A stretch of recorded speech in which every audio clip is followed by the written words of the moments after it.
Alright, ladies and gentlemen, we're hopping straight past the map intro because game number 2 has already begun. We're hopping into it as we spawn up here in the top left-hand corner of the map on top of the red Terran player representing Root for Root. Give it up for Kelazhur, sitting up 1-0. And his opponent, spawning down here in the bottom left-hand corner of the map, we have the blue Terran player representing Team Rebirth Esports and looking for a comeback. Give it up for Jarppi.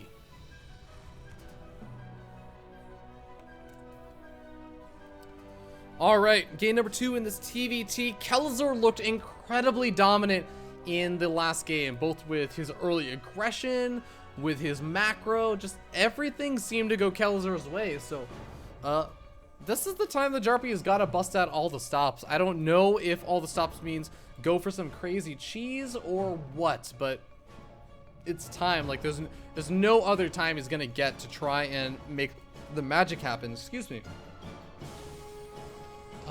Kiwi Speed Bump saying, hope your Dragon's looking forward to 5 hours of ZVZ.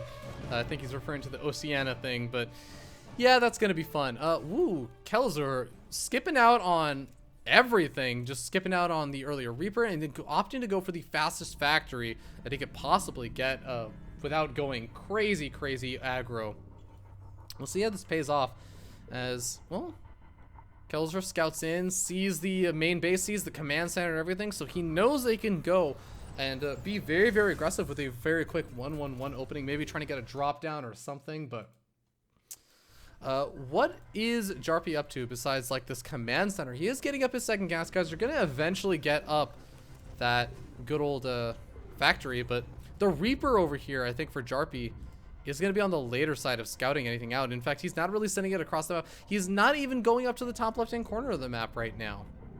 He's just relying on that SCV scout. He's going to the cross-spawn position and maybe, okay, he's going to sit at the zone like watch tower. So yeah, this Reaper really isn't going to be able to do anything. Meanwhile, Kelazhur sent that SCV scout and got very lucky with the scouting and scouted his opponent out first. So now this SCV, or sorry, this Reaper can move on in. He can confirm, okay, your command center's there. Was your timing on your factory and everything? Like, I think he's seen most of it, but it's more just important that he gets a confirmation on like how many Marines are there, how many gas guys are there, like is he going to plop down the starport immediately afterwards. Hellion actually getting started up as well as the starport, but finally we have that that Reaper heading to the bottom right-hand corner. Ooh, this is a bit awkward as now Kelazhur coming with a second Reaper and a Hellion. There's really not a whole lot over here to defend.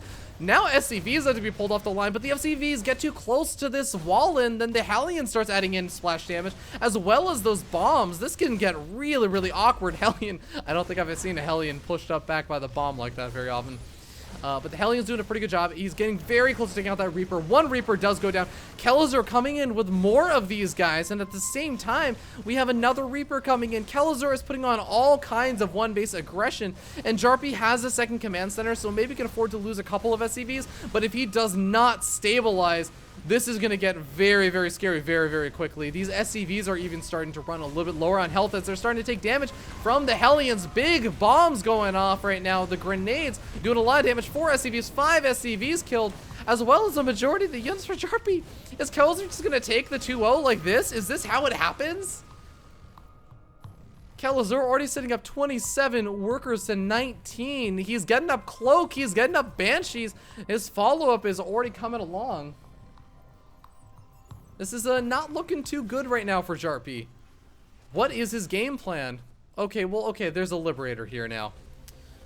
Well, I feel like Jarppi, he gets out the Viking to maybe deal with the Liberator. And again, like, you rely on the fact that you do have this extra command center. You gotta push this stuff back, and he's gotta take a literal 0 amount of damage from that Banshee. He's gotta have, oh god, the Liberator still doing damage. I don't know, did Jarppi not realize that the Liberator was there? He's not mining right now. The Viking is finally coming out. He must have realized that it was there, making that Viking. And this is, oh, okay. Well, Kelazhur, he hasn't finished up his natural expansion yet. That's about it. That's about as bright side as I can get right now for Jarppi. Jarppi may be able to eventually pick off this this Banshee, but I think that he just threw down. No, he doesn't throw down all of his mules just yet. He's gonna have another energy for a scan in just a couple of seconds, and if he ends up throwing down that last mule, that actually could just straight up be GG if he throws down that last mule. Well, nope, he doesn't. He does get the scan down, but the Banshee gonna get very close to survive. Oh, I actually think that he may have been able to survive over there, but doesn't quite get out. Well, that's I mean, that's about as okay of a defense as Jarppi could have asked for. With 22 SCVs to 32, and Kelazhur is sitting up in army supply. He's finally established that natural expansion, and I don't know if Jarppi is going to be able to defend his natural, as now we have a small little push out from Kelazhur, handful of these Marines, the siege tank getting in the mix. Jarppi's going for a Raven, which can help out quite a bit. Those auto turrets are pretty cost effective. I mean, not just by the fact that they're energy, but they can tank quite a few hits. They are fairly tanky units, and they can also deal out a little bit of good damage if well placed.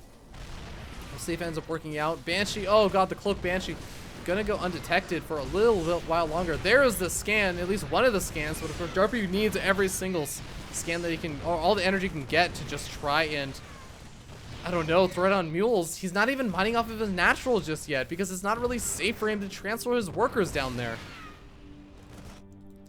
Continuous rally across the map over here from Kelazhur. Oh god, yeah, the lift up is coming up. I think the Jarppi knows this is his final stand. If he can't break through this, there's no way that he can even remotely come out economically balanced on this. He must, oh, I guess he might still think that Kelazhur could be on one base still. He's never actually scouted out Kelazhur, so that might be his kind of one big hope, that Kelazhur is making all this happen on one base. But the reality is no, Kelazhur already has his expansion. Kelazhur sitting up almost. He's not quite there yet, but he's getting closer and closer to double the number of workers as Jarppi. And he's actually mining, which is more than Jarppi can really say for the natural expansion. Well, with focus firing down on this command center, we're gonna lose a couple of these Marines. Kelazhur, I mean, forcing the SCVs off is more than enough damage. Kelazhur doesn't have the remainder of his army over here, but Raven is gonna be helpful in taking out that Banshee as well, or at least forcing it back. And these Marines for Kelazhur are finally going to be on the retreat. Kelazhur still has enough of an army at home to defend against a counter push. And that's probably what Jarppi wants to do. Jarppi's going to say, okay, I finally defended. But as soon as he sees Kelazhur's natural, like, I'm not going to lie, there's a good chance he might just tap out. He might just try and push in, take a couple of siege tank hits, and lose some of these Marines, and then just say, no, I can't do it. Well, it looks like he's not even going to tap out. He's just going to take 2 siege tank hits and say, I actually can't push up that ramp. I do not have the physical capabilities to do this. Well, what is Jarppi's game plan? What is the magic he's going to be relying on to bring this back? He's adding on additional barracks. So he's not going for that meching style that he went for the last game, but I mean, I guess I kind of like that, because when you go for that meching style, you don't really have quite as many units to go for like drops and stuff. Maybe you can go for, I don't know, Hellion run-bys, Hellion drops, Widowmine drops and stuff, but it's pretty gosh darn hard to make quite the same level of aggression happen when you're going for that meching style. So I do like the fact that he's going to stick around on bio, but when is he going to get the opportunity to actually go and try and put on some counter aggression? He's never really been able to. Well, he's going to get a nice pick off on that Banshee. 4 workers killed for Kelazhur, which is not as good as his other Banshees.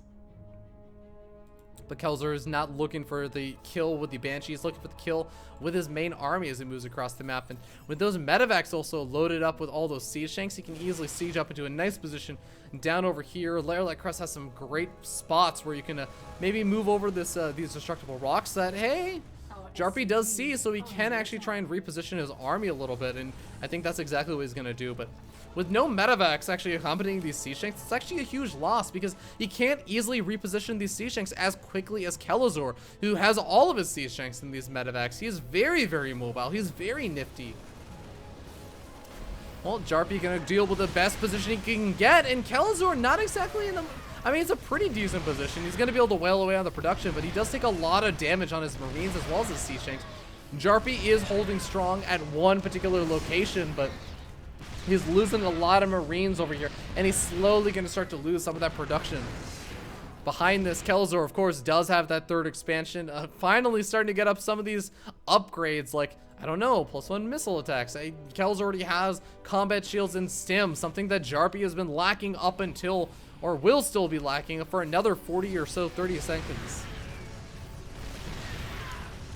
It's this is honestly just got to be like the hardest potential win for Jarppi. And oh god, even a couple of Marines unloading on top of the siege tank, trying to get some damage done. He kills off one siege tank, may even end up losing the medevac. Oh, unnecessary pickup over there, but still, I would say for Kelazhur, like, he can trade costs inefficiently, and whenever he takes out a siege tank, it makes it easier for him to push in, and he may just be going for the big doom drop in. Viking does spot this out, but what is there that Jarppi can do? Most of the siege tanks are on the low ground right now, and he just doesn't have enough to actually defend up here. Kelazhur taking the 2-0 and winning the series to move on face-off versus Eric.